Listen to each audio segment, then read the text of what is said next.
राजा Raghuvanshi murder case की जो मुख्य आरोपी थी सोनम रघुवंशी, उसे जमानत मिल चुकी है। जी हाँ, आप लोग बिल्कुल सही सोच रहे हैं।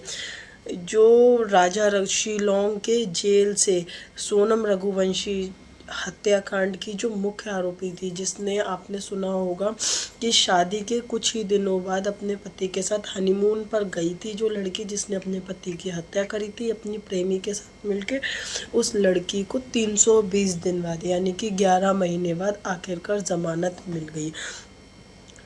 इस केस में सोनम का एज ए मुख्य आरोपी नाम सामने आने पर, जिस पिता ने सोनम से अपने सारे रिश्ते तोड़ दिए थे, मीडिया के सामने जिस पिता ने ये बयान दिया था कि सोनम हमारे लिए मर चुकी है, उसी पिता ने शिलोंग में 50,000 रुपये देकर सोनम की जमानत कराई है। सोनम की तरफ से केस शुरू किया है, केस ओपन किया हुआ है और अपने साथ घर भी ले गए हैं।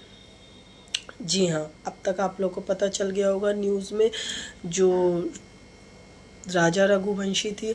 अब देखना ये है कि इसके आगे क्या होता है, राजा रघुवंशी को इंसाफ मिलता है या नहीं मिलता है। हेलो फ्रेंड, जय श्री कृष्णा, राधे राधे। कैसे हैं आप लोग? उम्मीद करती हूँ आप सब बहुत ज़्यादा अच्छे होंगे।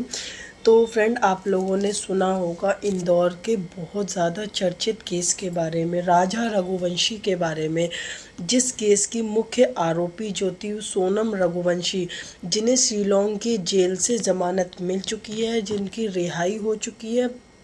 जी हाँ, केस के राजा रघुवंशी मर्डर केस के फैसले के बाद 320 दिन बाद, जी 320 दिन बाद यानी कि पूरे 11 महीने बाद जो सोनम रघुवंशी है, इस केस की जो मुख्य आरोपी थी, जिन्होंने अपने पति को हनीमून पर ले जाके उनका मर्डर कर दिया था, आखिरकार उन्हें ज़मानत मिल चुकी है। लेकिन इस ज़मानत पे शिलोंग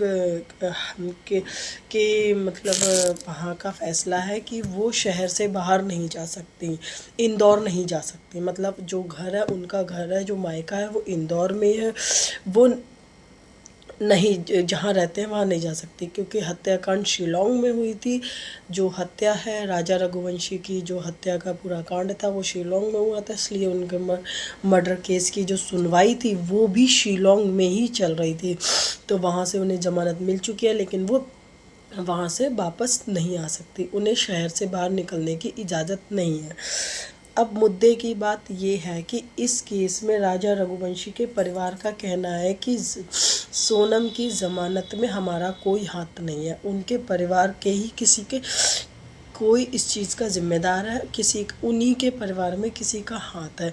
तो सुनने में आ रहा है कि विवाद में सोनम का नाम आने पर उनके पिता का, माता का ये कहना था मीडिया के सामने कि सोनम से उनका कोई रिश्ता नहीं है, सोनम अब उनके लिए मर चुकी हैं। तो वही पिता ने अपनी बेटी की ज़मानत कराई है, शिलोंग जेल में याचिका दर्ज की थी बेटी के ज़मानत के लिए, और 50,000 रुपये की ज़मानत की अर्जी देकर सोनम की ज़मानत कराई है। लेकिन इसी के साथ साथ यहाँ पर केस ख़त्म नहीं होता। इस सोनम की ज़मानत के साथ साथ एक नया पारिवारिक मुद्दा सामने आया है। सोनम के भाई का कहना है कि सोनम के रिहाई के पीछे उनका कोई हाथ नहीं है, सोनम का उनके साथ कोई रिश्ता नहीं है। अगर सोनम ने परिवार में वापसी आने की कोशिश की या परिवार में वापस आई, घर में वापस आई, तो वो घर को छोड़कर चले जाएंगे। जी हाँ, सोनम का भाई गोविंद, जो उस टाइम काफ़ी सुर्खियों में था, राजा रघुवंशी के परिवार के साथ था, उनका ये कहना है कि सोनम के साथ उनका कोई रिश्ता नहीं है, वह उनका पारिवारिक सामाजिक तिरस्कार करते हैं और उनका सोनम की उनके परिवार में कोई जगह नहीं है। और अगर सोनम उनके परिवार में वापस आने की कोशिश की या वापस आई या रहने आई, तो वो परिवार को छोड़कर चले जाएंगे, घर को छोड़कर चले जाएंगे। जी हाँ, गोविंद का कहना है कि कोर्ट की मजबूरी के चलते परिवार के सदस्यों को रिहाई के वक्त वहाँ मौजूद रहना पड़ा और रहना पड़ता है। उन्होंने साफ साफ किया है कि आज भी वह इस केस के सरकारी वकील को देख रहे हैं, उनका निजी कोई वकील नहीं है। जो सरकारी वकील हैं, जो मुफ्त में फ्री में केस लड़ते हैं, वही केस देख रहे हैं। और बाकी जितने भी उन्होंने प्राइवेट वकील हैं, उन्होंने इस केस को लड़ने से मना कर दिया था। किसी भी वकील ने इस केस को हाथ में नहीं लिया था। गोविंद के बारे में बताया जाता है कि वो राजा रघुवंशी के मर्डर के केस में और अपनी बहन के इतने बड़े कांड के बारे के चलते बहुत ही गहरे तनाव में है, जो कि साफ दिखाई देता है, क्योंकि राजा रघुवंशी की मुख्य आरोपी उनकी बहन थी, सगी बहन थी। उनके कारण उनका परिवार बिखर गया, सामाजिक तिरस्कार सहना पड़ा और बहुत ज़्यादा बदनामी बेइज्जती सहनी पड़ी। लेकिन सबसे बड़ी बात ये है कि राजा रघुवंशी ने के परिवार वालों ने कोर्ट में याचिका दायर की है, हाई कोर्ट में याचिका दायर की है सोनम की ज़मानत रद्द कराने के लिए।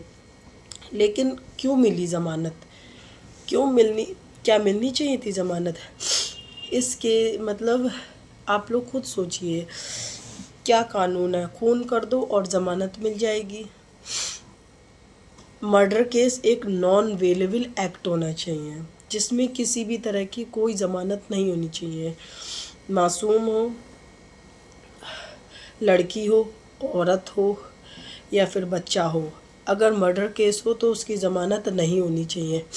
इस केस में सख्ती होनी चाहिए।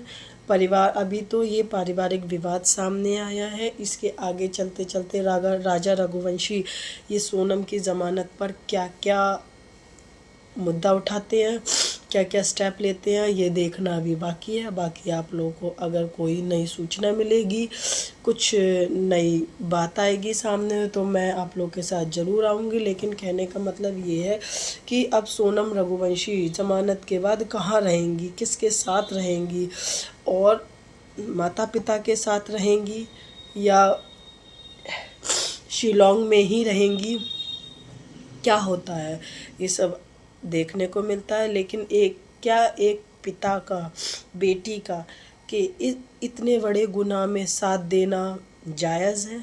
अगर मेरी वीडियो आप लोगों को अच्छी लगी हो तो प्लीज़ कमेंट में बताइएगा। आप लोगों की क्या राय है ज़रूर बताइएगा। धन्यवाद।